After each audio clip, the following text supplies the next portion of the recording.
ఓం శాంతి. ఈరోజు మురళి 25/12/69 25/12/69 की मुरली है। अनासक्त बनने के लिए तन और मन को అమానత్ సమझो। అనాసక్తంగా తయారవడం కోసం తను మరియు మనస్సుని తాకట్టుగా అనుకోండి. తాకట్టు అంటే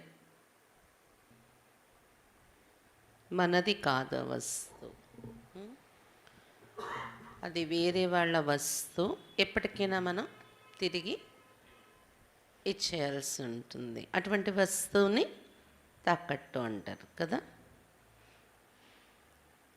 अमानत मना अपना चीज़ नहीं है, कभी न कभी उनको देना पड़ती दूसरे की चीज़ से। अनासक्त बनने के लिए तन और मन को अमानत समझो। అనాసక్తముగా తయారవటం కోసం తను మరియు మనస్సుని తాకట్టుగా అనుకోండి. అనాసక్తము అంటే ఆసక్తి లేకుండా ఉండడం.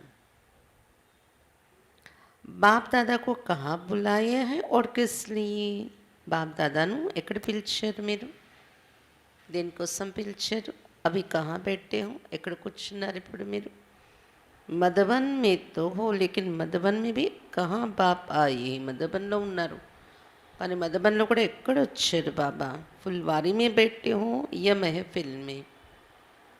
పుష్పగుచ్చమైంది లేకపోతే సభనా? బాప్ దాదా రూహానీ రూహం కో దేఖ్ రే. సభ అంటే పార్టీ, ఫుల్వారీ మరియు మెహఫిల్ అంటే పార్టీస్ యొక్క సభ అనుకోండి. ఎక్కడ ఎక్కడ వచ్చారు బాబా అడుగుతున్నారు. బాబా పుష్పగుచ్చం కూడా అయింది, మన అందరం పుష్పాలు. ఫుల్వారీ భీ హేనా, హమ్ సబ్ ఫూల్ హే. बाप दादा रूहानी रूहों को देख रहे हैं और साथ साथ हर एक फूल से निकले हुए रूह की खुशबू भी ले रहे हैं. బాప్ దాదా ఈ సభలో ఏం చేస్తున్నారు? ఆత్మలను చూస్తున్నారు, మనల్ని ఎలాగా? పుష్పాల. మరి ప్రతి ఒక్క ఆత్మ నుండి సుగంధాలు కూడా, అందరి నుండి వచ్చే సుగంధం కూడా తీసుకుంటున్నారంట బాబా, మనల్ని పుష్పాలుగా చూస్తూ. జैसे वो लोग फूलों से एसेंस निकलते उनको रूह कहते हैं. మామూలుగా ప్రపంచంలో పూల నుండి దాని ఎసెన్స్ తీస్తారంట, దానిని రూహ్ అని అంటారంట. ఎసెన్స్కి రూహ్ అనే పదం వాడతారంట. అలా ఇక్కడ మన ఆత్మను బాబా రూహ్ అంటూ ఉంటారు. बाबा कहते हैं एसेंस को फूलों की रूह शब्द यूज़ करते हैं. तो बाबा हम आत्माओं को भी आत्मा को रूह कहते हैं बाबा. उनकी खुशबू बहुत अच्छी और मीठी होती है. కాబట్టి రూహ్ అంటే ఆత్మ అని కూడా అర్థం వస్తుంది. అయితే రూహ్ అంటే ఎసెన్స్, సుగంధం యొక్క ఎసెన్స్ అని కూడా అర్థం వస్తుంది. రెండు మనలో చూస్తూ ఉన్నారు బాబా. ఆ సుగంధం చాలా మంచిగా ఉంది, మధురంగా ఉంది అని చెప్తున్నారు బాబా. తో యహ మధుబన్ మే రేతే భీ ఆజ్ రూహానీ దునియా కా సేర్ కర్ రే. ఇక్కడ మధుబన్లో వచ్చారు బాబా. ఇక్కడ మధుబన్లో వచ్చి కూడా మొత్తం ఆత్మిక ప్రపంచం యొక్క షికారు చేస్తూ ఉన్నారు. आप सभी को भी रूहानी रूप में रेख करके हर कर्म करना है, तब सर्विस में व कर्म में रौनक आएगी. బాబా చెప్తున్నారు, మీరందరూ కూడా ఆత్మిక రూపంలో ఉండి ప్రతి కర్మ చెయ్యడం ప్రాక్టీస్ చేయండి, ఆత్మ రూపంలో ఉంటూ. అప్పుడే మీరు చేసే సర్వీస్లో మరియు మీరు చేసే కర్మలలో ఒక వెలుగు అనేది వస్తుంది అని చెప్తున్నారు బాబా. కళ అనేది వస్తుంది. అవి నవీనత చాతే నా బా చేసే చల్రే ఉస్మే సంతుష్ట. ఇప్పుడు నవీనత ఎలాగో కావాలి అని ఉంది కదా మీకు, లేదా ఎలా నడుస్తున్నా అదే చాలని అనుకుంటున్నారా? नई रौनक तब आएगी जब हर कर्म में, हर संकल्प में, वाणी में रूहानियत होगी. మన ప్రతి కర్మల్లో ఒక కొత్త ప్రకాశం, కొత్త వెలుగు, కొత్త కళ అనేది ఎప్పుడు వస్తుందంటే ఎప్పుడైతే ప్రతి కర్మలో, ప్రతి సంకల్పంలో, ప్రతి వాణిలో రూహానీయత్ ఆత్మిక స్థితి అనేది ఉంటుంది, అప్పుడే మన ప్రతి సంకల్పం, వాణి, కర్మలోని ఒక వెలుగు అనేది వస్తుంది, నవీనత అనేది వస్తుంది. रूहानियत कैसे आएगी? आत्मिक स्थिति ఎలా వస్తుంది? इसके लिए क्या करना है जो रूहानियत सदा कायम रहे? क्या बदलना है? ఆత్మిక స్థితి ఎలా వస్తుంది? అది సదా స్థిరంగా ఉండాలంటే ఏం చేయాలి? ఏం మార్చుకోవాలి మనలో మనం? हर एक ने भिन्न भिन्न बातें सुनाई इस सभा में. ప్రతి ఒక్కరు పిల్లలు వాళ్ళ వాళ్ళ భిన్న భిన్న విషయాలు బాబాకు చెప్పారు ఏం మార్చుకోవాలి అనేది. ఏ తో హీ ముఖ్య బాతే జో సభీకో పక్కి హీ హై.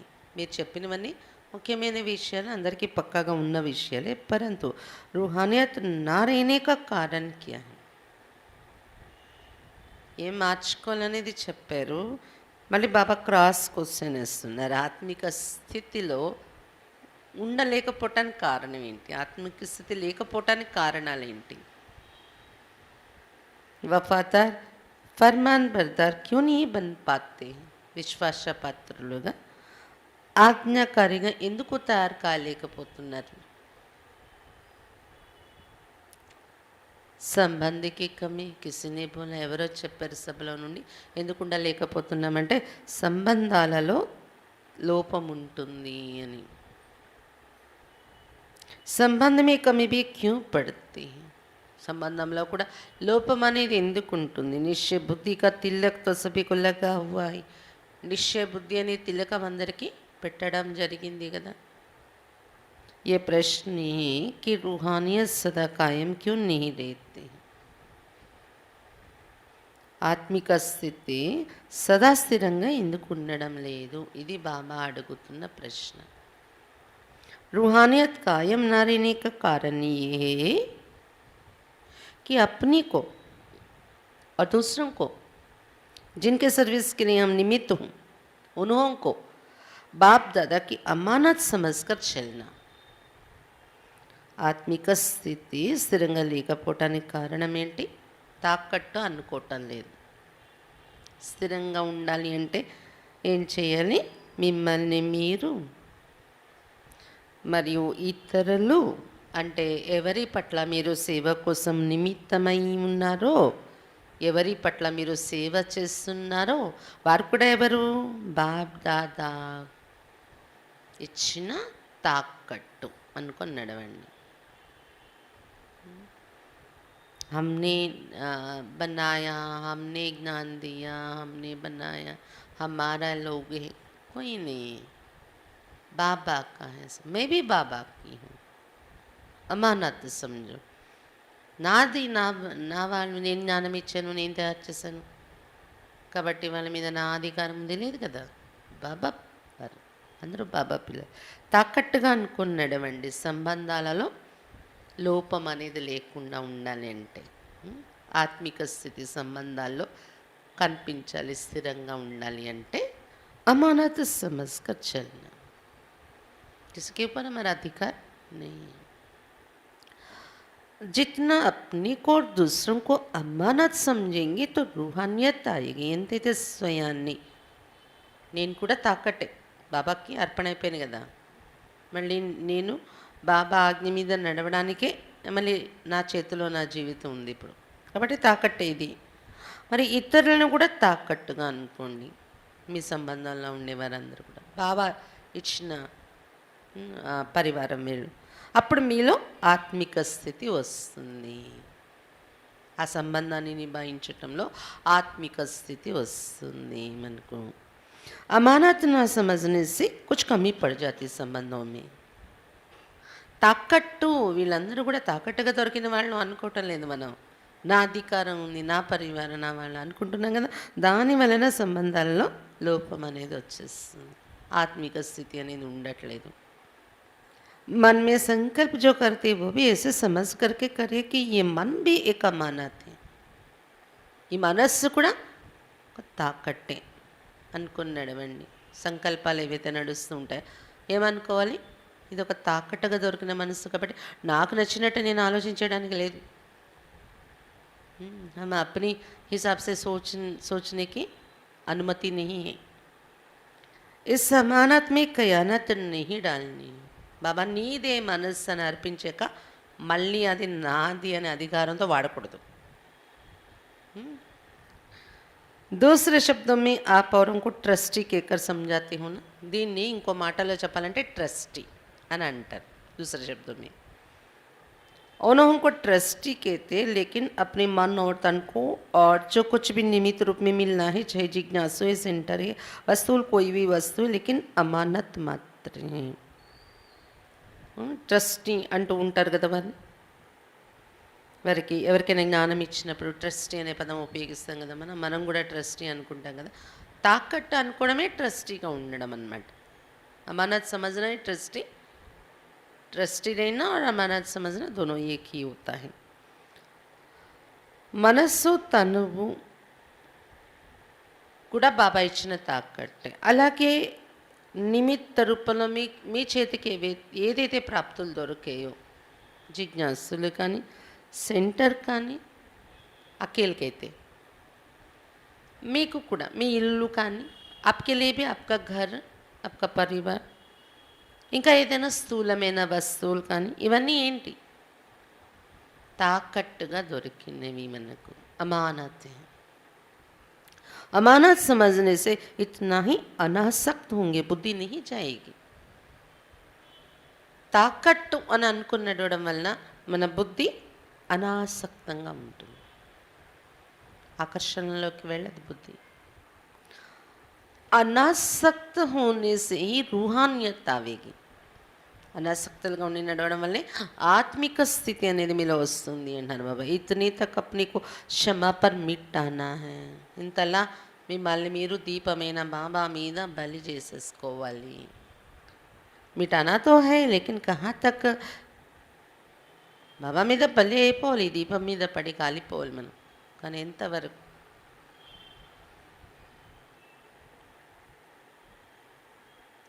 సెకండ్లో भले अव्वल कदा. ये मेरे संस्कार हैं, ये मेरे संस्कार शब्द भी मिट जाए.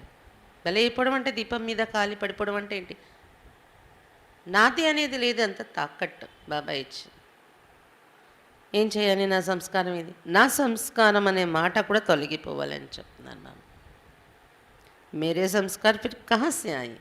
सब बाबा को दे दिया, मन बुद्धि संस्कार आत्मा देह सभी. నాది అనేది ఎక్కడి నుండి వచ్చింది చెప్పండి? మీ మనసు బుద్ధి సంస్కారంతో సహా ఆత్మను శరీరాన్ని అంతా బాబాకి ఇచ్చేసాను అంటున్నారు కదా, మీకు అర్పణ అయిపోయారు కదా. కానీ ఆ సంస్కారం ఇది అని ఎక్కడి నుండి వస్తుంది? कहते हैं ना, कोई कुछ गलत हो जाता है, गलत बोल देते हैं, गुस्से में आ जाते हैं, पूछते तो क्या बोलते? अरे मेरे संस्कार ही ऐसा है. मेरा संस्कार कहाँ है? क्यों आता है? फिर अमानत हो गया तो वो संस्कार ऐसा रहनी नहीं चाहिए. ఏదైనా జరగకూడదు జరిగింది అలాంటి మాట మాట్లాడేసాము, మన ద్వారా కోపం ఏదైనా వచ్చేసింది, ఏమంటారు? నా సంస్కారం అది ఏం చెయ్యాలి అంటారు. కానీ నా సంస్కారం ఎక్కడి నుండి వచ్చింది? బాబాకి ఇచ్చేస్తారు కదా, అర్పణ అయిపోయారు కదా. మేరే సంస్కారం కే కారణ్ హీ ఏ బాతే హోతీ. కానీ నా సంస్కారం అని మళ్ళీ వేరేగా పట్టుకుంటున్నారు కదా, మీరు ఉంచుకుంటున్నారు కదా వాటిని. అందుకే ఈ విషయాలన్నీ వస్తున్నాయి, సమస్యలన్నీ. इतने तक मिटना है जो नेचर भी बदल जाए. मेरा नहीं है, बाबा का है. तो बाबा जो नेचर बनाने के लिए बोले वही नेचर मेरा है. ఎంత బలే పోవాలంటే దీపం మీద మనము కాలిపోవాలంటే మన సంస్కారం కూడా బాబా మీద పడి కాలిపోయి ఎప్పుడు ఇంకా నా సంస్కారం అనేది లేదు, కాలిపోయింది. బాబా ఏది నేర్పిస్తున్నారు అదే మన నేచర్, మన సంస్కారం. అలా మారిపోవాలి సంస్కారం. जब हर एक की नेचर बदले तब आप लोगों की अव्यक्ति फीचर्स बनेंगे. ఎప్పుడైతే ప్రతి ఒక్కరిలో అలా సంస్కారాల్లో మార్పు వచ్చేస్తుందో అప్పుడు మీ అవ్యక్త రూపం తయారవుతుంది, మీ ముఖంలో అవ్యక్త స్థితి అనేది కనిపిస్తుంది. సంగమ యుగ की संपूर्ण स्टेज की पिक्चर क्या है? సంగమ యుగ సంపూర్ణ స్థితి అంటే దాని చిత్రం ఏంటి? ఈ స్థితి సంపూర్ణ స్థితి అంటే ఏం పొందాలి మనం? పరిస్థితి మీ క్య విశేషత అవుతాయి పరిస్థితి కదా సంపూర్ణ స్థితి అంటే పరిస్థితుల్లో ఏం విశేషత ఉంటుంది एक तो बिल्कुल हल्कापन होता है परिस्थिति అంటే ఒకటి తేలిగ్గా ఉంటారు కదా हल्कापन होने के कारण जैसे भी परिस्थिति हो वैसे अपनी स्थिति बना सकेंगे తేలిగ్గా ఉండడం వల్ల ఇప్పుడు ఎలాంటి పరిస్థితో అలా स्वयं యొక్క స్థితి తయారు చేసుకోగలరు తేలిగ్గా ఉండేవాళ్ళు जो भारी होती वह कैसी भी परिस्थिति में अपने को सेट नहीं कर सकेंगे ఎవరు భారంగా ఉంటారో వాళ్ళు ఎటువంటి పరిస్థితుల్లోనైనా తమను తాము సెట్ చేసుకోవటం అనేది చేసుకోలేరు तो परिस्थापन की मुख्य विशेषता हुई कि वो सभी बातों में हल्के होंगे संकल्पों में भी हल्के वाणी में भी हल्के और कर्म करने में भी हल्के और संबंध में भी हल्के रहेंगे పరిస్థితి యొక్క ముఖ్య విశేషత ఏముంటుంది అన్ని విషయాల్లో తేలిగ్గా ఉంటారు వాళ్ళు సంకల్పాల్లో కూడా తేలిగ్గా వాచ్యాల్లో కూడా తేలిక స్థితి కర్మలలో కూడా తేలిగ్గా ఉంటారు సంబంధాలలో కూడా తేలిగ్గా ఉంటారు इन चार बातों में हल्कापन है तो परिस्थिति की अवस्था నాలుగు విషయాలు తేలిగ్గా ఉంటే పరిస్థితి ఉన్నట్టే మీకు సంకల్పం వాణి कर्म संबंधम अब देखना है कहाँ तक इन चार बातों में हल्कापन ఈ నాలుగు విషయాల్లో ఎంతవరకు నాలో తేలిక స్థితి వచ్చిందనేది చూసుకుంటూ ఉండాలి जो हल्के होंगे वे एक सेकंड में कोई भी आत्मा के संस्कारों को परख सकेंगे ఎవరైతే తేలిగ్గా ఉంటారో వాళ్ళు ఒక సెకండ్లో ఏ ఆత్మ యొక్క సంస్కారాలనైనా పసిగట్టగలరు తేలిగ్గా ఉంటే సెకండ్లో ఎవరితో మనం కలిసినప్పుడు ఎవరి సంస్కారం ఏంటి అనేది మనం కనిపెట్టేసుకోగలం అర్థం చేసేసుకోగలం పరిశీలించగలం और जो भी परिस्थिति सामने आएगी उनको एक सेकंड में निर्णय कर सकेंगे ఇంకా తేలిగ్గా ఉండడం వల్ల వ్యక్తులే కాదు పరిస్థితి కూడా మన ఎదురుగా ఏదైతే వస్తుందో దాన్ని ఒక సెకండ్లో నిర్ణయం తీసుకోగలం ఆ పరిస్థితిలో ఏ పరిస్థితి పనికి పరక్ ఇదే పరిస్థితి మనలో వచ్చిందా లేదా అని తెలుసుకోవటానికి ఆధారాలు పరిశీలించుకోవటానికి ఆధారాలు ఏంటి తేలిక స్థితి ఉంటే ఎవరి సంస్కారాన్నైనా మనం పరిశీలించుకుని నడుచుకోగలం ఇంకా తేలిక స్థితి ఉంటే ఎలాంటి పరిస్థితుల్లోనైనా నిర్ణయాలు తీసుకుని నడవగలం మనం जब ये सभी गुण हर कर्म में प्रत्यक्ष दिखाई दे तो समझना अब संपूर्ण स्ट्रेस नज़दीक है బాబా చెప్పిన ఈ గుణాలన్నీ ప్రతి కర్మలో మీకు కనిపిస్తూ ఉంటే మీరు అనుకోవచ్చు సంపూర్ణ స్థితి దగ్గరలో ఉంది నాకు అని సాకార రూప్కి సంపూర్ణ స్టేజ్ కిన్ బాతో మీ నజర్ ఆతీ సాకారంగా బ్రహ్మ బాబా ఉన్నప్పుడు కూడా సంపూర్ణ స్థితి ఏ విషయాల్లో కనిపిస్తూ ఉండేది ముఖ్య బాత్తో అప్నే సంపూర్ణ స్టేజ్కి ఆపే హీ పరక్ కర్నీ హే ఇన్ బాత్తో ముఖ్యమైనది ఏంటి మీ సంపూర్ణ స్థితిని మీరే పరిశీలించుకోవాలి ఈ విషయాల ఆధారంతో బాబా ఇప్పుడు ఏదైతే సంపూర్ణ స్థితి అంటే పరిస్థితి అంటే తేలిక ఉండేవాళ్ళు ఎలా ఉంటారు చెప్పారు కదా వాటి ఆధారంతో మీరు పరిశీలించుకోండి इस ग्रुप का मुख्य गुण कौन सा है वो ग्रुप था यज्ञ स्नेही और ये ग्रुप है यज्ञ सहयोगी ఈ గ్రూప్ యొక్క ముఖ్యమైన గుణం ఏంటి ఆ గ్రూప్ యజ్ఞ స్నేహిలో వచ్చారు ముందు గ్రూపు మరి ఈ గ్రూప్ యజ్ఞ సహయోగిలు మీరు అని చెప్తున్నారు బాబా యజ్ఞ సహయోగి మీ తో సభీ పాస్ అయ్యి బాకీ క్యా కర్నా యజ్ఞ సహయోగి అనే సబ్జెక్ట్లో అందరూ పాస్ అయి ఉన్నారు ఇప్పుడు ఇంకా ఏం చేయాలి ऐसी भी स्थिति होगी जो किसके मन में जो संकल्प उठेगा वो आपके पास पहले ही पहुंच जाएगा बोलने सुनने की आवश्यकता नहीं బాబా చెప్తున్నారు ఇంకా ఇప్పుడు ఎలాంటి స్థితి తయారవుతుంది అంటే మీది తయారు చేసుకోవాలి అంటే ఎవరి మనసులో ఏ సంకల్పం వస్తుందో ముందే మీ దగ్గరికి అయితే రీచ్ అయిపోతూ ఉంటుంది చేరిపోతూ ఉంటుంది వాళ్ళు నాకు ఇలా ఆలోచన వచ్చింది వస్తుంది అని చెప్పుకునే పని కూడా రాకుండా మాట్లాడే అవసరం లేకుండానే వాళ్ళ సంకల్పాలు మన దగ్గరికి చేరిపోతూ ఉంటాయి ఆ స్థితి తయారవ్వాలి बोलने की आवश्यकता नहीं पड़े किसी के मन के संकल्प टच हो जाए हमको किसके मन में जो संकल्प उठेगा वो आपके पास पहले ही पहुंच जाएगा। ऐसी स्थिति बनना है, बनेगी। बोलने सुनने की आवश्यकता नहीं, क्या चल रहे उनके मन में మాట్లాడే అవసరం లేకుండానే అర్థమైపోవాలి। लेकिन ये तब होगा जब औरों के संकल्पों को रीड करने के लिए अपने संकल्पों के ऊपर फुल ब्रेक होगी, బ్రేక్ పవర్ఫుల్ हो। కానీ ఇతరుల మనసులో ఉన్న సంకల్పాలు రీడ్ చేయాలి అంటే, మీకు అర్థమైపోవాలంటే, ముందుగానే అది మీకు చేరిపోతూ ఉండాలంటే, దానికోసం మీ మనస్సు యొక్క సంకల్పాలపైన మీరు ఫుల్ బ్రేక్ వేసుకుంటూ ఉండాలి, पावरफुल ब्रेक ఉండాలి। अगर अपने संकल्पों को समेट ना सकेंगे तो दूसरों के संकल्पों को समझ नहीं सकेंगे। మన సంకల్పాలని మనం సర్దుకోలేకపోతే, కంట్రోల్లో ఉంచుకోలేకపోతే ఇతరుల సంకల్పాలు మనం అర్థం చేసుకోలేము। इसलिए सुनना ताकि संकल्पों का बिस्तर बंद करते चलना। అందుకే బాబా ఏం చెప్పారు, సంకల్పాల యొక్క బెడ్ సర్దిస్తూ ఉండండి, అంటే ఓపెన్ చేసి విస్తారంగా ఉంచకండి దాన్ని। ఏ సంకల్పాలు అవసరం లేదు వెంటనే కంట్రోల్, మనసులో అలవాటు అయిపోయి రకరకాలుగా సంకల్పాలు వస్తుంటాయి, వెంటనే తెలిసిపోవాలి, మనసుకు చెప్పాలి అది అవసరమా, అలా ఆలోచించే అవసరం ఉందా, అలా ఎందుకు ఆలోచిస్తున్నా। इतने जन्मों से आदत पड़ गई ना, मन में संकल्प तो तरह तरह की चलती, लेकिन तुरंत हमें पता चल जानी चाहिए मन सही तरीके से नहीं है, संकल्प सही तरीके से नहीं, तुरंत अंदर ही अंदर बोलना चाहिए ये ज़रूरत है क्या, ऐसे सोचने की क्या ज़रूरत है, उसको कंट्रोल करना है। ब्रेक माना वो है, ब्रेक వేయడం అంటే అది మరి। కాబట్టి ఈ సంకల్పాలనే బెడ్ని అలా పరిచేసి ఉంచకండి, ఎప్పటికప్పుడు సర్దేస్తూ ఉండండి సमीटलो बिस्तर को। जितनी जितनी संकल्पों को समेटने की शक्ति होगी उतना उतना औरों के संकल्पों को समझने की भी शक्ति होगी।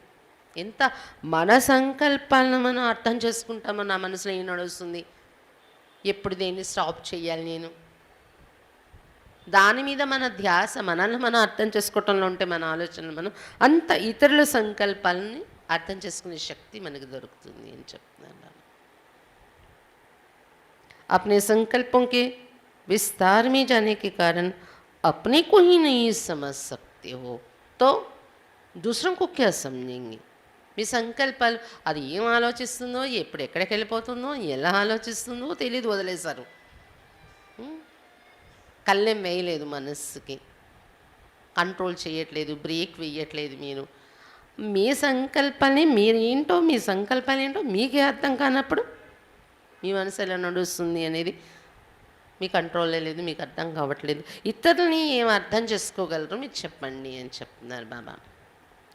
इसलिए ये भी स्टेज नंबर पर पुरुषार्थ अनुसार आती रहेगी, ये भी संपूर्ण स्टेज की परख है। కాబట్టి ఇది కూడా నంబర్ బార్ పురుషార్థానుసారం మీరు స్థితి తయారవుతుంది, వస్తుంది, ప్రాక్టీస్ చేయాలి। आती रहेगी इस स्टेज, ये भी संपूर्ण स्टेज की परख है। మన సంపూర్ణ స్థితి వస్తుంటే ఇలాంటి స్థితి మనకు అనుభవం అవుతుంది అంటున్నారు బాబా। చాలా క్లియర్గా ఉంది, ఎవరి ఆలోచనలైనా మనం వాళ్ళు మాట్లాడే పని లేకుండానే మనకు అర్థమైపోతుంది, దానికి అనుగుణంగా వాళ్ళు సంతుష్టపరిచేస్తున్నాం మనం। बोलने की ज़रूरत नहीं पड़ रही, उनके मन में क्या चल रहा है वो हमें समझ में आ रही और उनको वैसे इस रीति से संतुष्ट कर लेते हैं। ఇది కూడా ఒక సంపూర్ణ స్థితి మనలో వస్తుంటే ఇలాంటి లక్షణాలు మనలో కనిపిస్తాయి అని చెప్తున్నారు బాబా। कहाँ तक संपूर्ण स्टेज के नज़दीक आए हैं उनकी परख इन बातों से अपने आप ही करनी है।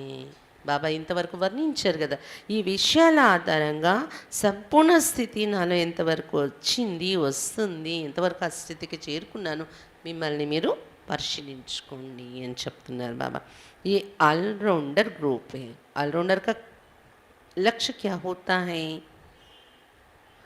ऑलराउंडर ग्रुप మీరందరూ ऑलराउंडर అంటే వాళ్ళ లక్షణాలు ఏంటి ఉంటాయి, लक्षण है लेकिन जो लक्ष्य रखा है वो कुछ और आगे का रखना चाहिए। లక్షణాలు అయితే ఉన్నాయి మీలో, కానీ లక్ష్యం ఇక ముందు కోసం ఇంకా లక్ష్యం తీసుకోవాల్సి ఉంది మీరు అంటున్నారు బాబా. अब तक जो प्रैक्टिकल में ही उस हिसाब से कौन से राजे गिने जाएंगे. ఇప్పటి వరకు ప్రాక్టికల్ స్థితి మీది ఏదైతే ఉందో ఆ స్థితి ఆధారంతో మీరు ఎలాంటి రాజా అవుతారు సత్యుగంలో వెళ్ళి. कौन सी राजे गिने जाएंगे. प्रैक्टिकल में अभी जो स्थिति ఇప్పుడు ప్రత్యక్షంగా ఏ స్థితి మీలో ఉందో ఎలాంటి స్థితి ఉంది అడుగుతున్నారు బాబా. कौन से राजे गिने जाएंगे. अभी के सर्विस के साक्षात्कार प्रमाण कौन से राजे बनेंगे. ఇప్పుడు స్థితి సర్వీసు మీరు చేస్తున్నది ఏదైతే ఉందో దాన్ని చూసుకోండి. దాని అనుసారం మీరు ఎలాంటి రాజా అవుతారు సత్యుగంలో. पुरुषार्थ से पद तो स्पष्ट हो ही जाता है. నా పురుషార్థం ఏంటి, నేను చేసే సర్వీస్ ఏంటి, దాంతో పదవి స్పష్టం అవన్నీ అయిపోతుంది కదా ఆలోచిస్తే మనకు.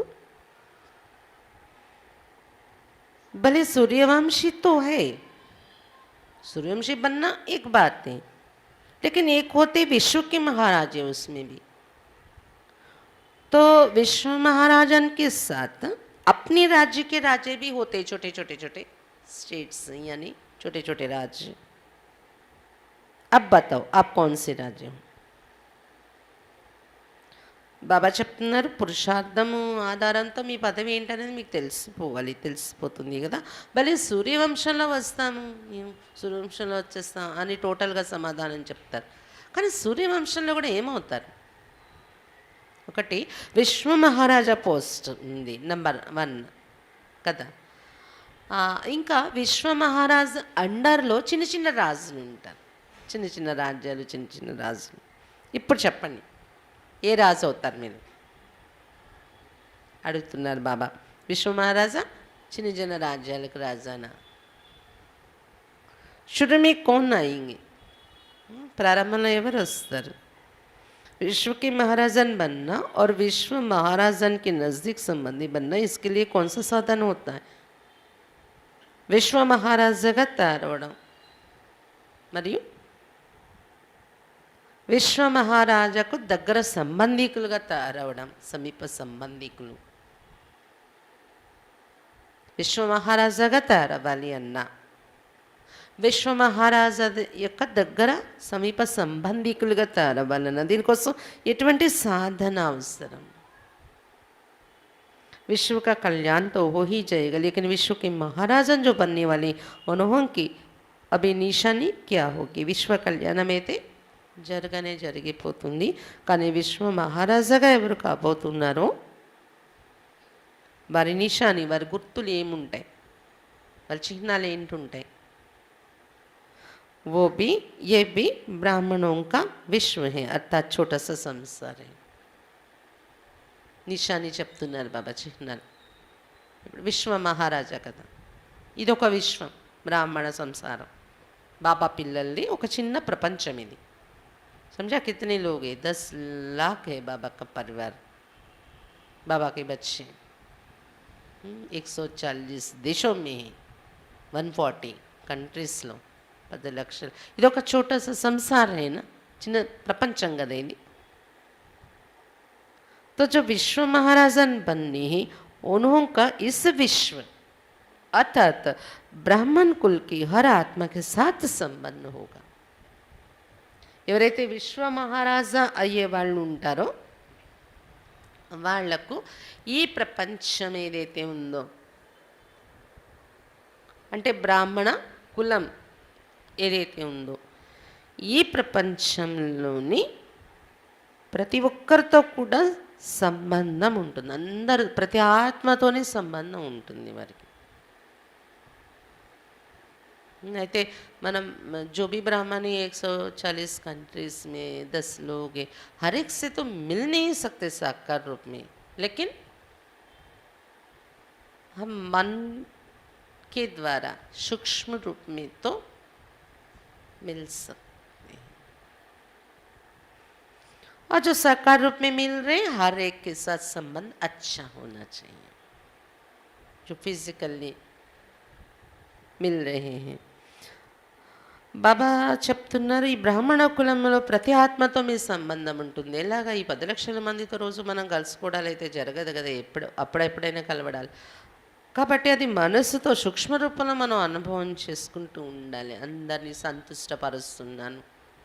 जैसे बाबा को भोग खिलाते हैं, बाबा भोग खाया और सभी ब्राह्मण परिवार भी संतुष्ट हो गए, विश्व की आत्माएं भी संतुष्ट हो गई, क्योंकि बाबा बीज हैं, बीज को खिलाया तब वृक्ष संतुष्ट हो गए, सबको पहुंच गया। हम जो भोग बाबा को खिलाए उसका शक्ति सबको पहुंच गई, सब संतुष्ट हो गए।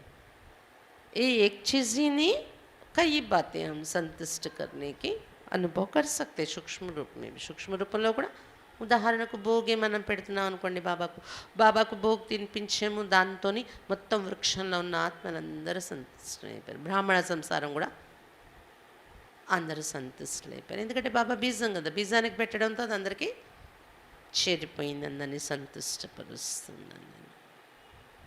ఇది ఒక విషయంలోనే కాదు, అనేక రకాలుగా మనం అనుభవం చేయవచ్చు. సూక్ష్మ రూపంలో బ్రాహ్మణ సంసారం యొక్క సంబంధాన్ని మనం అనుభవం చేసుకోవచ్చు. ఇలా స్థూల రూపంలో కూడా మనం ఎవరెవరితో కలుస్తుంటాం వాళ్ళ అందరితో కూడా మనకు మంచి సంబంధం ఉంచుకుని అందరినీ సంతృప్తి పరుస్తూ ఉండాలి. जो यहाँ इस छोटे से परिवार सर्व के संबंधी में आएंगे वो वहाँ विश्व के महाराजन बनेंगे. ఈ చిన్న పరివారంలోని సర్వులతో సంబంధంలో మంచిగా ఎవరైతే సంబంధం పెట్టుకుంటారో ఈ బ్రాహ్మణ ఈ చిన్న సంసారంలో, వాళ్ళు అక్కడ సత్యగంలో వెళ్ళి విశ్వ మహారాజా అవుతారు అని చెప్తున్నారు బాబా. अब बताओ कौन से राजे बनेंगे? ఇప్పుడు మీరు ఏ రాజా అవుతారు చెప్పండి. एक होते हैं जो स्वयं तख्त पर बैठेंगे और एक फिर ऐसे भी है जो तख्त नशीन बनने वालों की नज़दीक सहयोगी होंगे. ఒకరు స్వయం సింహాసనం మీద కూర్చొని రాజా అయ్యే పోస్ట్ ఉంటుంది, ఇంకొకరు సింహాసనాధికారిగా ఎవరు ఉన్నారో వాళ్ళు వెనుక సహయోగిగా ఉండే పోస్ట్ కూడా ఉంటుంది. మీరు ఏమవుతారు? సమీప సంబంధంలో సహయోగిగా ఉండేవారు కూడా ఉంటారు. नज़दीक सहयोगी भी होना है तो उसके लिए भी अब क्या करना पड़ेगा? चलो तख्त पर नहीं बैठते, उनके पीछे नज़दीक संबंध में है, सहयोगी है, ये भी होना है तो उसके लिए भी अब क्या करना पड़ेगा? సరే సింహాసనం మీద కూర్చోలేకపోయినా కిరీటం పెట్టుకొని వాళ్ళ వెనక సహయోగి సమీప సంబంధికులుగా మనం రావాలన్నా కూడా ఏం చెయ్యాలి? जो पूरा दैवी परिवार है उन सर्व आत्माओं के किसी न किसी प्रकार से सहयोगी बनना पड़ेगा. दैवी పరివారం ఎవరైతే మన వారు ఉన్నారో బ్రాహ్మణ పరివారము, ఆ సర్వ ఆత్మలతో ఏదో ఒక రకంగా సహయోగిగా తయారవ్వాలి మనము. एक होता है सारे कुल के सर्विस के निमित्त बनना और दूसरा होता है सिर्फ निमित्त बनना, लेकिन किसी न किसी प्रकार से सर्व के सहयोगी बनना.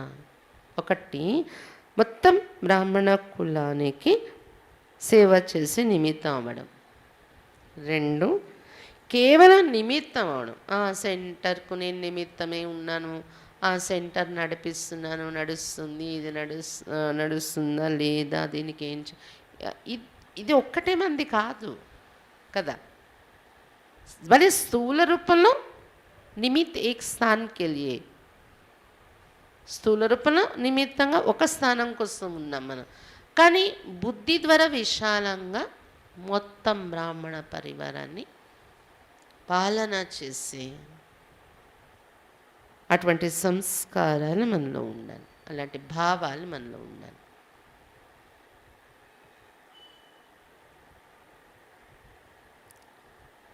ఈ విధంగా ఏదో ఒక రకంగా సర్వులకు సహయోగిగా తయారవ్వాలి అని చెప్తున్నారు బాబా. ऐसे ही फिर वहाँ उनके नज़दीक के सहयोगी होंगे. ఇక్కడ అలా ఉంటే అక్కడ రాజాకు సమీప సంబంధికులుగా సహయోగిగా ఉంటారు సతీగలో వెళ్ళి.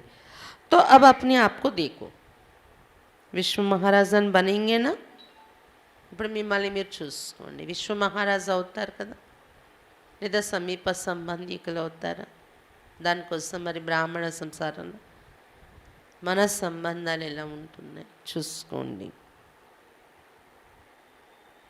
नंबरवार विश्व महाराजन कौन से बनते वो भी दिन प्रतिदिन प्रत्यक्ष देखते जाएंगे।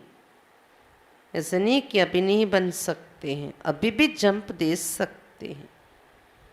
मेकअप करने का अभी भी समय है, लेकिन थोड़ा समय है. బాబా చెప్తున్నారు, నంబర్ వారీగా విశ్వ మహారాజాగా ఎవరు తయారవుతారు అనేది కూడా రోజు రోజుకి ప్రత్యక్షంగా కనిపించిపోతూ ఉంటుందన్నమాట మనకి. వీళ్ళలో బాబా ఈ మురళిలలో చెప్పారంటే ఫలానా వాళ్ళలో ఈ సంస్కారం ఉంది అంటే వాళ్ళు విశ్వ మహారాజు అవుతారు అని మనకు అర్థమైపోతుంది. ఆపస్ మే భీ సమజ్ మే ఆ జాతీ హై. ఇలా కూడా ఆలోచించకండి, ఇంకేముంది ఇప్పుడు ఏం కాగలం మేము అనుకోకండి. ఇప్పుడు కూడా జంప్ చేయొచ్చు, మీరు మేకప్ చేసుకోవచ్చు, కవర్ చేసుకోవచ్చు, గెలప్ చేసుకోవచ్చు, కానీ సమయం తక్కువే ఉంది కవర్ చేసుకోవడానికి కూడా. సమయం తోడా హై, మెహనత్ విశేష్ కర్నీ పడేది. సమయం తక్కువ ఉంటే ఏం చేయాలి, ఎక్కువ అటెన్షన్ పెట్టి శ్రమ పడవలసి ఉంటుంది. లేకిన్ మేకప్ కర్ సక్తే, అటెన్షన్ పెట్టుకుని కష్టపడితే మీరు కవర్ చేసుకోవచ్చు, టైం అయితే ఇంకా ఉంది. विश्व के महाराजन अदेपुడు 69 में बताया बाबा, अभी तो कितने साल हो गए. विश्व के महाराजन के संस्कार क्या होंगे. विश्व महाराजा संस्काराలు ఏంటుంటాయి. आज बाप दादा विश्व के महाराजन बनाने की पढ़ाई पढ़ाते हैं, उसका संस्कार क्या होंगे. ఈరోజు బాప్ దాదా విశ్వ మహారాజాగా మనల్ని తయారు చేసే చదువు చదివిస్తున్నారు, ఈ పాఠం చదివిస్తున్నారు. విశ్వ మహారాజా క్వాలిటీస్ అనే పాఠం చదివిస్తున్నారు ఈరోజు బాబా. కాబట్టి వాళ్ళ క్వాలిటీస్, వాళ్ళ సంస్కారాలు ఏంటుంటాయి. जैसे बाप सर्व के स्नेही और सर्व उनके स्नेही. ये तो बाबा में प्रैक्टिकल में देखा ना. ఎలాగైతే బాబా అందరికీ స్నేహి, అందరికీ బాబా అంటే స్నేహం కదా. బాబా సర్వుల యొక్క స్నేహి అంటే సర్వుల మీద బాబాకు స్నేహం, బాబా మీద అందరికీ స్నేహం. ఇది ప్రత్యక్షంగా బాబాలో చూసాం కదా, సాకార బ్రహ్మ బాబాలో కూడా. ऐसे एक एक के अंदर से उनके प्रति स्नेह के फूल बरसेंगे. అలా మనం ఉంటే అందరి పట్ల మనకి స్నేహం, మన పైన అందరికీ స్నేహం ఉంటుందనే సంబంధాలు. ఇలా మనం నడుచుకుంటే ఏమవుతుంది, ఒక్కొక్కరి మనస్సు నుండి మన పట్ల స్నేహం యొక్క పుష్పాలు వర్షిస్తాయి. जब स्नेह के फूल यहाँ बरसेंगे तब इतने जड़ चित्रों पर भी फूल बरसेंगे. ఇక్కడ మన మీద స్నేహం యొక్క పుష్పాలు వర్షం కురిస్తే అప్పుడు జడ విగ్రహాలు భక్తిలో అక్కడ కూడా పూలేసి బాగా పూజ చేస్తారు మనకి. పూజ हमारा ही चलती है ना मूर्तियों का, तो वहाँ वो फूल की फूलों से फूल बरसा के पूजा करते भगत लोग. लेकिन यहाँ हम जो स्नेही बनते हैं, रिटर्न में स्नेह की फूल की बरसात हमारे ऊपर, हमारा स्नेह से ही स्नेह की फूलों की वर्षा हम प्राप्त करते. उसकी निशानी भक्ति में फूलों की बरसात करके पूजा करते हैं. फिर हमने यहाँ किया तो इसका प्रतिफल वो है ప్రాప్తి. ఇక్కడ మనం చేసేము, స్నేహం ఇచ్చేమో, అటు నుండి స్నేహం యొక్క పూల వర్షాలు కురుస్తున్నాయి మన పైన. దీనికి గుర్తే భక్తిలో మీ జడ విగ్రహాలకు పూల వర్షం కురిపించి పూజలు చేస్తారు అని చెప్తున్నారు బాబా. तो यहाँ भी अपने को देखो कि मुझ आत्मा के ऊपर कितने स्नेह के पुष्पों की वर्षा हो रही है. ऐसे लोग छिप नहीं सकेंगे. మిమ్మల్ని మీరు చూసుకోండి, ఇక్కడ కూడా ఆత్మ నా మీద స్నేహ పుష్పాల వర్షం ఎంత కురుస్తుంది అని. అలాంటి వాళ్ళు ఎప్పుడు దాగి ఉండరు, స్నేహిగా తయారైన వారు. जितने स्नेह के पुष्प उतने द्वापर में पूजा के पुष्प चढ़ेंगे. ఎంత స్నేహం యొక్క పుష్పాలు మీ మీద మీరు వేసుకుంటూ ఉంటారు, పొందుతారు. మనం వేసుకోవడం కాదు, ఇతరుల నుండి పొందుతాము. అంత ద్వాపరయుగంలో పూజ అనే పుష్పాలు మీ మీద పడతాయి, పూజ చేసే ఆ పుష్పాలు. कहाँ कहाँ कोई पुष्प चढ़ाने लिए कभी कभी जाते हैं, किसी मूर्ति के ऊपर कभी कभी पुष्प चढ़ते हैं, और कहाँ तो हर रोज, और बहुत पुष्पों की वर्षा होती है, हर रोज भी होती, बहुत पुष्पों की होती। मालूम है इसका कारण क्या? కొన్ని మూర్తులకి అప్పుడప్పుడే పూల వర్షం వేసి పూజ చేస్తారంట. అప్పుడప్పుడు కొన్ని మూర్తులు, కొన్ని విగ్రహాలకి ప్రతిరోజు చేస్తారు, చాలా పుష్పాలు వేసి చేస్తారంట. దీనికి కారణం ఏంటి? तो यही लक्ष्य रखो कि सर्व के स्नेह के पुष्प पात्र बने, हर रोज पुष्प मिले द्वापर से मेरी मूर्ति के ऊपर, कभी कभी नहीं. इतना यहाँ भी स्नेह की पुष्प हमें औरों को देना है, हमारे ऊपर दूसरों से मिलना है. కాబట్టి ఇదే లక్ష్యం పెట్టుకోండి. అప్పుడప్పుడు కాదు నా పూజ, నా మీద పూల వర్షం కురవడం. ప్రతిరోజు నా విగ్రహం మీద ద్వాపరయుగం నుండి పూల వర్షం, మంచి పుష్పాల వర్షం కురిసేయాలంటే, పూజ జరిగేలాంటి విగ్రహం మూర్తి నాదే అవ్వాలి అంటే, మరి ఇక్కడ నేను అందరి మీద స్నేహం యొక్క పూల వర్షం కురిపించాలి, నా మీద అందరి నుండి స్నేహం యొక్క పూల వర్షం పడాలి. దీంతోనే పాత్రులుగా తయారవ్వాలి, భక్తిలో పూజకు పాత్రులుగా తయారవ్వాలి. స్నేహ कैसे मिलता है? एक एक को अपना सहयोग देंगे तो सहयोग मिलेगा. ఒక్కొక్కరికి మీరు సహయోగం ఇస్తే సహయోగం దొరుకుతుంది. స్నేహం ఎలా దొరుకుతుంది? మనం స్నేహం ఇస్తే స్నేహం, మనం సహయోగం ఇస్తే అట్నుండి సహయోగం. और जितने के यहाँ सहयोगी बनेंगे उतने के स्नेह के पात्र बनेंगे. ఎంతమందికి ఇక్కడ సహయోగిగా తయారవుతాం మనం, అంత స్నేహానికి పాత్రలు అవుతాం. और ऐसे ही फिर विश्व के महाराजन बनेंगे. इसलिए లక్ష్య పడా రకో, ఇటువంటి వారే విశ్వ మహారాజా అవుతారు. అందువలన ఇలాంటి గొప్ప లక్ష్యం పెట్టుకోండి. आज एक भक्ति मार्ग का चित्र याद आ रहा है बाबा को. భక్తి మార్గం యొక్క ఒక చిత్రం గుర్తొస్తుందంట బాబాకు. आज देख भी रहे थे तो मुस्कुरा भी रहे थे. ఆ చిత్రాన్ని చూస్తూ బాబా చిరునవ్వు కూడా వస్తూ ఉందంట బాబాకు. देख रहे थे अंगुली देने वाले तो है ना చిత్ర, కృష్ణుడితో పాటు చిటికెన వేలు అందిస్తారు చూడండి, ఆ చిత్రం చూస్తున్నారంట బాబా.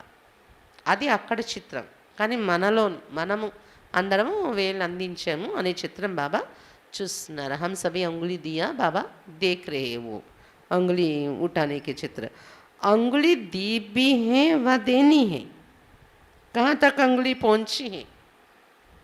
వేలు పెట్టారా మీరు అందరూ? పెట్టారా లేదా ఇంకా పెట్టాలా? పెడితే ఎంతవరకు చేరింది మీరు పెట్టే వేలు? अगर अंगुली देनी है तो इसका मतलब है जहाँ तक अंगुली पहुंची वहाँ तक नहीं दी है. ऐसा है చిత్రం. బాబా చూస్తారు మనందరిది. ఒకవేళ నేను వేళ్ళు పెట్టాను అంటున్నారు అనుకోండి, పెట్టేస్తాను బాబా అని, అది ఎంతవరకు అలా పెట్టాలో అలా లేదు, ఇలా ఉంది, ఇలా పూర్తి ఓపెన్ అయ్యి ఎక్కడ వరకు చేరాలో అక్కడికి లేదు మీరు ఇచ్చే వేళ్ళు అంటున్నారు బాబా.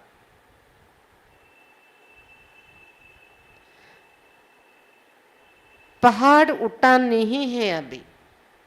పర్వతం లేవలేదంట, మీ వేలు అక్కడికి చేరలేదంట. క్యూ ఇతనా భారీ హే క్యా? కొండ పర్వతము అంత బరువుగా ఉందా ఏంటి? ఇతనోకి అంగుళి భీ మిల్ గయి ఫిర్ భీ పహాడ్ క్యూ నీ ఉఠతా? ఇంతమంది వేళ్ళు లేపి మీరు పెట్టినా పర్వతం ఎందుకు లేవటం లేదు? कल्प पहले का जो यादगार है वो सफल तब हुआ है जब सभी का संगठित रूप में बल मिला है. कृष्ण के साथ जो वो चित्र है उसमें वो है ना సంఘటన. కృష్ణుడితో పాటు చాలామంది గోప గోపికలు సంఘటన ఉంది కదా, సంఘటనతో వేలు అందిస్తే పర్వతం లేస్తుంది. ఇది మీ యాదగారు చిత్రం. సంఘటన ద్వారా సఫలత పొందారు అనేది అక్కడ. इसलिए थोड़ा उठता है फिर बैठ जाता है. हर एक अपनी अपनी अंगुली लगा रहे हैं, परंतु अब आवश्यकता है संगठित रूप में. అందరూ ఎవరికి వాళ్ళు వేళ్ళు పెట్టి కొండ ఎత్తేయాలని ఉన్నారనమాట, కానీ కొండ లేవడం లేదు. అందుకే ఇప్పుడు అవసరం ఏంటి, సంఘటిత రూపంలో కొండ ఎత్తి పట్టుకోవాలి అంటున్నారు మనం. సంఘటనలో చేరాలి మనం, సంఘటిత రూపంలో ఉండాలి. అప్పుడు ఈ కార్యం कौन सी पहाड़, ये खेल जल्दी ख़त्म होके बाबा के साथ हम घर जाए. తొందరగా ఆట పూర్తయిపోయి కార్యం పూర్తయిపోయి బాబాతో మన ఇంటికి వెళ్ళిపోవాలి కదా. అది కంప్లీట్ కావటం లేదు, ఇంకా పర్వతం లేవట్లేదు అంటే సంఘటిత రూపంలో మీరు వేలందించట్లేదు. स्वयं की अंगुली दी है लेकिन अब संगठन में शक्ति तब भरेगी जब वो बल आएगा. अब शक्ति दल की प्रत्यक्षता होनी है. అందరూ స్వయం వేళ్ళైతే అందించారు, కానీ సంఘటనలో శక్తి ఎప్పుడు నిండుతుందంటే ఎప్పుడైతే మీలో ఆ బలం వస్తుందో, ఇప్పుడు శక్తి దళం మీరు ప్రత్యక్షం అయ్యేది ఉంది. सभी फूल तो बने लेकिन अब गुलदस्ते में संगठित रूप में आना है. అందరూ పుష్పాలైతే అయిపోయారు, మీరు సభీ ఫూల్ బనే పుష్పాలు అయిపోయారు, కానీ ఇప్పుడు ఏంటి, గుల్దస్తాలోకి గుచ్చంలోకి ఒక సంఘటనలోని చేరాలి అని చెప్తున్నారు బాబా. అప్పుడు కదా అందం ఉంటుంది.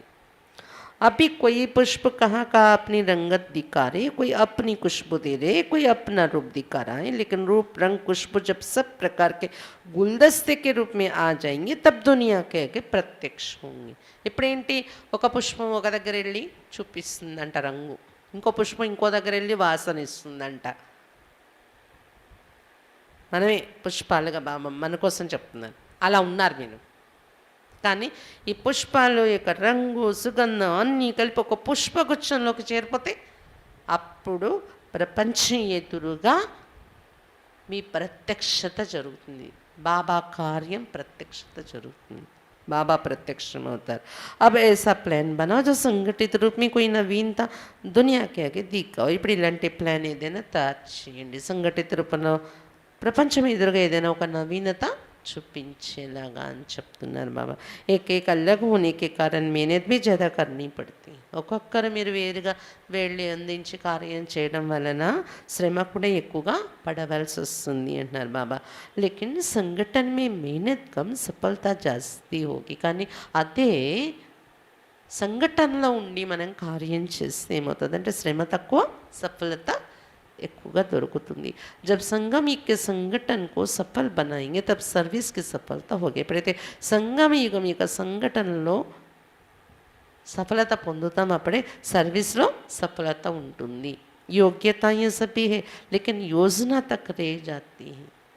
మీలో ఆ అర్హతలు యోగ్యతలు కూడా అందరిలో ఉన్నాయి, కానీ అవి ప్లాన్ల వరకే ఉండిపోతుంది, ప్రణాళికల వరకే అని చెప్తున్నారు బాబా. अब अपनी योग्यताओं से औरों को भी बाप के समीप लाने योग्य बनाओ. మీలో ఉన్న యోగ్యతలతో ఇతరులను కూడా బాబాకు సమీపంగా తీసుకొచ్చే యోగ్యులుగా, వాళ్ళు బాబాకు సమీపమయ్యే యోగ్యులుగా తయారు చేయండి అని చెప్తున్నారు బాబా. ये जो ग्रुप है यही आत्माओं के संबंध जुड़वाने की नींव डालने वाला. మీరు ఏదైతే గ్రూప్ కూర్చున్నారో ఆత్మల యొక్క సంబంధం బాబాతో జోడింపచేసే పునాది వేసే గ్రూప్ మీరు. जैसी नींव डालेंगे वैसे उन्होंने आगे जीवन बनेगी. పునాది ఇప్పుడు మీరు ఎలా వేస్తారో, ఎవరికైనా బాబాతో సంబంధం ఎలా ఏర్పరుస్తారో అంత గట్టిగా, అది భవిష్యత్తులో వారి జీవితము తయారైపోతుంది ఆటోమేటిక్గా. బాబా పరిచయం అంత స్పష్టంగా అర్థం చేయించాలి. బాబాతో సంబంధం ఏర్పడిపోవాలి వాళ్ళకి. ఇక ముందు బాబాతో కనెక్ట్ అయిపోయి అభివృద్ధిలోకి వెళ్ళిపోతూ ఉన్నారు వారి జీవితం. అలా పునాది పడాలి ఎవరికైనా మీ ద్వారా. सभी बातों में जितना खुद मजबूत होंगे उतना अनेकों की नींव मजबूत डाल सकेंगे. అన్ని విషయాల్లో ఎంతైతే స్వయం మీరు దృఢంగా ఉంటారో అంత అనేకుల యొక్క పునాదిని దృఢంగా మీరు వేయగలరు. जितनी अपने में सर्व क्वालिफिकेशन होंगी ऐसे ही क्वालिटी आएगी. మీలో సర్వ అర్హతలు నిండి ఉంటే మీరెవరిని తయారు చేస్తారో అలాంటి క్వాలిటీ తయారవుతారు వాళ్ళు. जितनी अपने में सर्व क्वालिफिकेशन होंगी ऐसी ही क्वालिटी आएगी, जो आएगी बनेगी वो. अगर अपने में क्वालिफिकेशन कम है तो क्वालिटी भी कम आएगी. మనలో అర్హతలు యోగ్యతలో లోపం ఉంటే, తక్కువ ఉంటే మన ద్వారా తయారయ్యే సేవలో క్వాలిటీ కూడా తక్కువే ఉంటుంది. इसलिए ऐसे समझो कि हम सभी नींव डालने वाले అందువల్ల ఏమనుకోవాలి, మేమంతా పునాది వేసేవారం, ఫౌండేషన్ వేసేవాళ్ళం. अपनी क्वालिफिकेशन से ही क्वालिटी आएगी.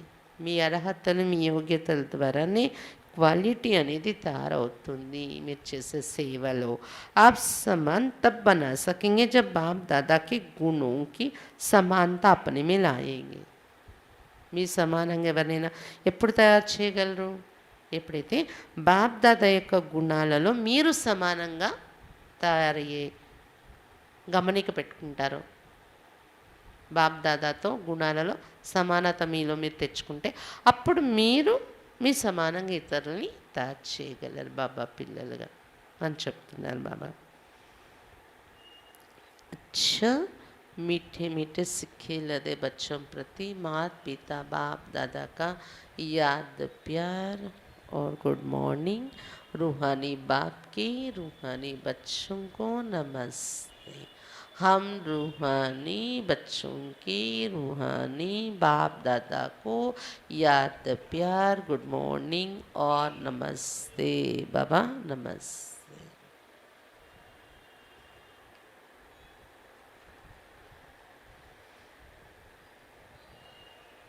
బాబా ఏం చెప్పారు ఈరోజు?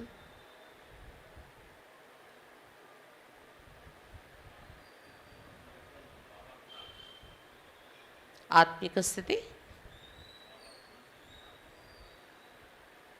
మనసును అర్పించేయని. ఇంకా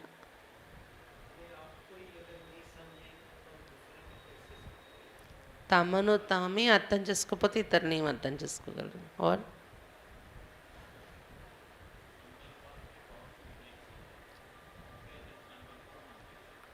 మన మనస్సు మీద మనకి పవర్ఫుల్ బ్రేక్ ఉంటే అప్పుడు ఇతరుల మనస్సుని మనం అర్థం చేసుకోగలం అని చెప్తున్నారు బాబా.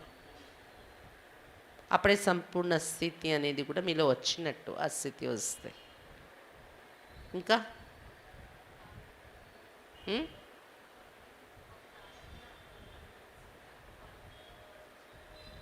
తాకట్టు, మనసు కూడా తాకట్టు. ఇది బాబాకి ఇచ్చేసాం. బాబా మరి ఇంటికి వెళ్ళే లోపల మీ దగ్గరే ఉంచండి అని ఇచ్చారు. అందుకని బాబా ఎలా యూజ్ చేయమంటారు అలాగే సంస్కారం. కానీ నా సంస్కారం అని అంటారు. నా సంస్కారం ఎక్కడి నుండి వచ్చింది? బాబాకి ఇచ్చేసారు కదా మన బుద్ధి సంస్కారం అంతా. కాబట్టి బాబా ఎలాగ ఈ సంస్కారం ఉంచాలనుకుంటున్నారో అలా ఉండాలి. మళ్ళీ నా సంస్కారాలు లేవకూడదు మధ్యలో. మనసు కూడా బాబా ఎలా ఆలోచించమన్నారో అలా ఉండాలి, కంట్రోల్లో ఉండాలి. అందుకని తాకట్టు అనే పదం గుర్తుంచుకోండి. బాబాకి ఇచ్చేసాం, బాబా ఇచ్చింది నా దగ్గర ఉంది కాబట్టి చాలా జాగ్రత్తగా ఎలా పడితే అలాగ నేను యూజ్ చేయకూడదు అని గుర్తుండాలి అని చెప్తున్నారు బాబా. ఇంకా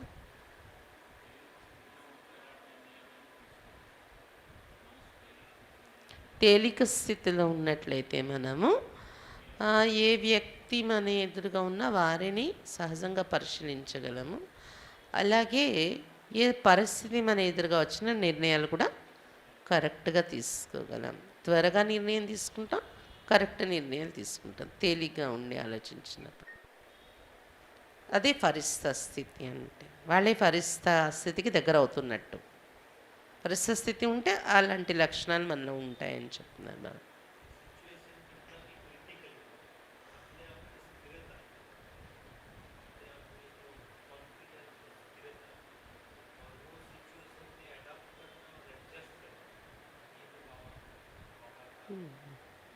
తేలిగ్గా ఉండేటప్పుడు అడ్జస్ట్ చేసేసుకుంటారు. పరిస్థితి వ్యక్తిని బట్టి వాళ్ళని వాళ్ళు అడ్జస్ట్ చేసేసుకుంటారు. భారీగా ఉంటే బరువుగా ఉంటే సెట్ అవ్వరు. ఆ పరిస్థితికి అనుగుణంగా, ఆ వాతావరణం వ్యక్తులకు అనుగుణంగా సెట్ కాలేరు. ఇంత డీప్ విషయాలు కదా ఇవి.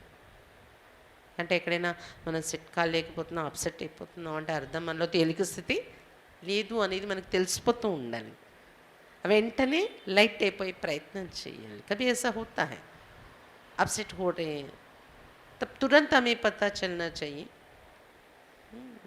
ఎక్కడో నాలో భారీ పని ఉంది, తేలిగా లేను అని అర్థమైపోతూ ఉండాలి. వెంటనే దాన్ని కంట్రోల్‌లో తీసుకొచ్చి భావాల్ని లైట్‌గా చేసేసుకుంటూ ఉండాలి.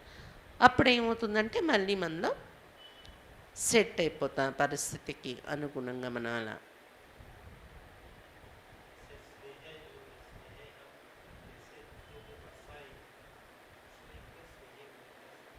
స్నేహ పుష్పాలు ఎంత ఇతరుల మీద మనం వర్షిస్తాం, మన మీద అంత స్నేహ పుష్పాల వర్షం కురుస్తుంది. దాని ఆధారంతోనే ద్వాపరయుగ నుండి జడ విగ్రహాల పూజ కూడా అంతే వైభవంగా జరుగుతుంది. అంత ఎక్కువ పూల వర్షం కురుస్తూ ప్రతిరోజు మీ విగ్రహానికి పూజ జరిగేలా అలాంటి స్నేహమయ్యే జీవితం తయారు చేసుకోండి. స్నేహిగా కండి అని చెప్తున్నారు బాబా.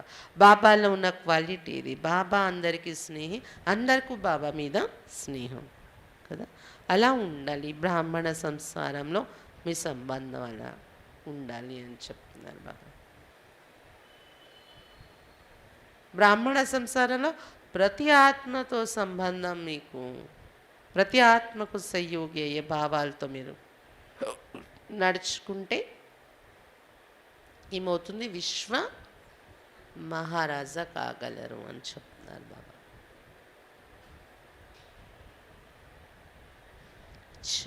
ఓం శాంతి.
कुछ बोलना।